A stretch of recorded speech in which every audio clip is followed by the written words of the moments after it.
Hello and welcome back to another Space Engineers showcase video. In today's video I am looking at one of your designs that you've linked me in the comment section of one of my videos. And today I have chosen this design because I am quite a big fan of Oban Star Racers. So today we are looking at the heavily modded Whizzing Arrow, which is this thing right here. The sheer amount of mods on this ship exceeds 30. Yes, there are more than 30 mods that have been used in this ship, so it does take quite a long time to actually go through them all, make sure you're subscribed and all that, to the point where I would say that it's better off that you just make a world next time so people can just play around with your ship and have everything automatically download for them. But anyway, let's press F10 and find the Whizzing Arrow. There she is. This ship weighs in at a massive 6,665 small blocks, which is, well, kind of incredible considering the size of it. The sheer amount of block is something that, well, I wasn't expecting. So let's start by going around the outside, then we'll go for a little tour on the interior, because this does have a fairly large interior for a small ship. And then we'll go on a race on this Tatooine racetrack, which I've had for quite a long time. It's a fairly decent racetrack. It just has the problem of the voxels not spawning in properly and you just crash into something. But anyway, starting at the very front, in fact, how do we do this? The front is like at the back there. Oh well, let's start with one of these wings. So at the front, we have got a lot of modded thrusters. Now, I can't say everything on this ship because there are just too many mods for me to actually recognize. But we can see we got the digital camouflage, modded thrusters, we got like some more modded thrusters there which look like air vents, 2 batteries in the middle, and it's surrounded by some blast door parts which I believe are also modded. Coming down and underneath, we've got a little rounded block there with some spotlights behind it, and as we come across, we've got some lovely blockwork modded plane wheels that can fold up. Some fancy things right there. Those darkish grey with those little black rims around it are additional thrusters, or at least I think they are additional thrusters, because you can deploy them with a press of a button, but I'll come to that a little bit later on. As we come around, we've got this little flap that opens up to let the wheels out. We've got even more thrusters that are, well, everywhere. Tons and tons of modded thrusters. We have the entrance into the ship. Yes, it's not like the traditional Whizzing Arrow, or at least I can't remember it going through this bit, because this would be the engine, and you would get into it at the back there. Yes, that is how we can get in. And we have a little flap there that can be deployed or opened up depending on what the mode you're in. Moving across, we got some modded solar panels. Now, if I remember correctly, these tiny modded solar panels are very overpowered with the sheer amount of power they generate. Moving across, we've got some small window blocks with, you guessed it, more thrusters. We're still using the digital camouflage, and if I was to drop down and come behind there, we've got some sort of familiar faces of modded ion thrusters. Underneath the wing, we got some more window blocks with some more modded thrusters. Towards the back on our first little orb, which would be where the gunner would slide backwards and forwards and deploy on each side. But sadly, that's not implemented. We have this lovely little window feature where you can just view out and sort of view towards where the cockpit would be. Going around the back, we've got more modded ion thrusters and some other custom thrusters. Some of the more small window blocks again, and just a lovely design that gives it that unique look from the show. Going to the main body now. This is the main body where you would drive the Whizzing Arrow. It's not using the typical bike seat. I believe this is the V1 before Molly actually takes control of it. But we've got a connector at the front there to just recharge the ship with whatever goodies you want to put inside it. We can see the lovely glass cockpit with a lovely modded block there, a transparent LCD block, so you can see through it and see the information on the screen. We've got some windows on the little arm pieces so you can see out. There are some more solar panels as we go to the other wing, and there are some more thrusters. As we come above, there's not too much detail. We've got some flashing red lights which look like the cameras. And then as we go along, we've got more window blocks and just a lot more detail. It's very hard to actually talk about what's on this ship because there's so many modded blocks and it gets very confusing. But with that out the way, I think I covered it enough. It's time to hop into my character and we can have a little chat about the interior. So hopping down here, we've got this lovely little setup with wheels, and these wheels are very bouncy if you've never used them. You can hold down and sort of bounce yourself up with them. Yes, to get into the Whizzing Arrow, we have to come along to here. And come along into this bit. Now we have to use our jetpack here, unfortunately, because of the wheels are being deployed. If these weren't deployed, you could just walk up. Then we can come across to here. We have a modded button, which is very hard to click, which would open up these small hangar doors. If I was to come across and press this button right here, there we go. It deploys it nice and easy. Very nice blocks to have them on a small ship.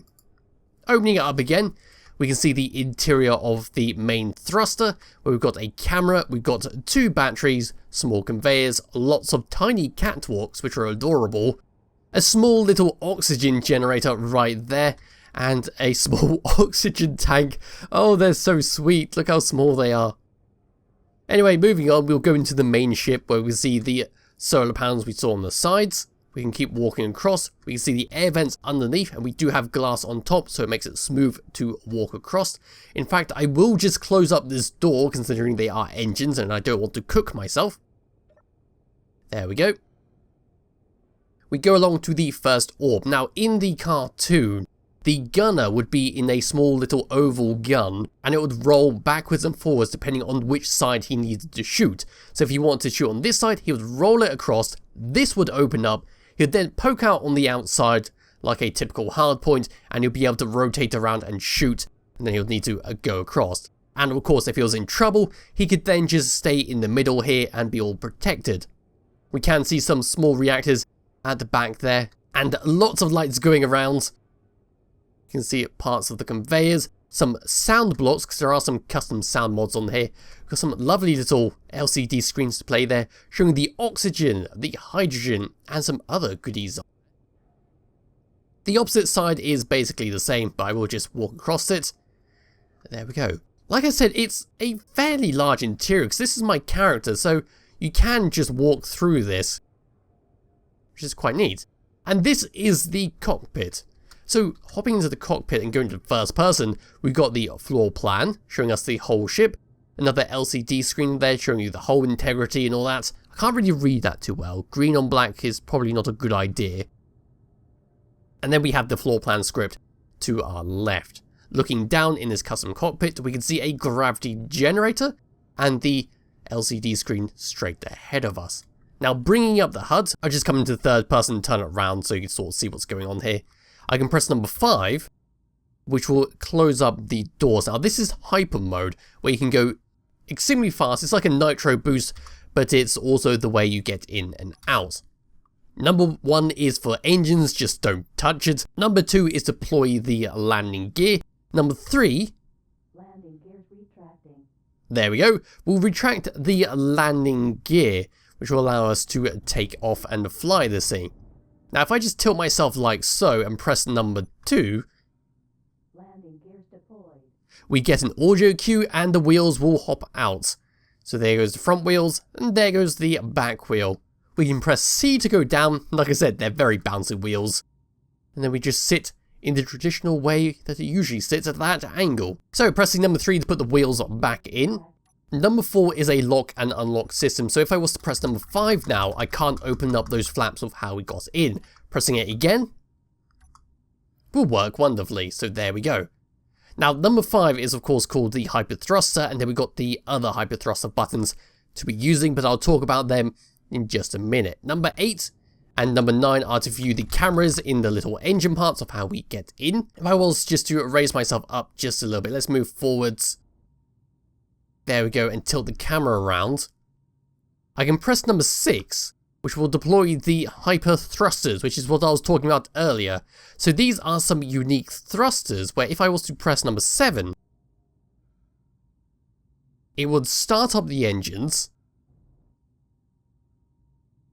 and allow us to fly forward. So there are the engines. It's now moving me automatically, and we can now shoot along at a very fast speed. So we can see the thrusters there, which are underneath the wings. We're ready to go.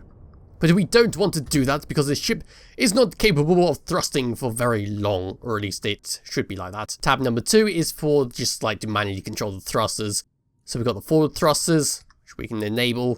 If we want to go really fast, we can do without holding down forwards.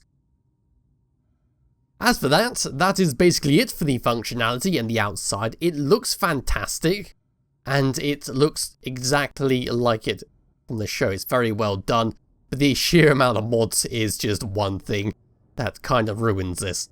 So going forwards, if I very carefully not hit the sign, we can accelerate pretty fast. Stopping, again, is very fast.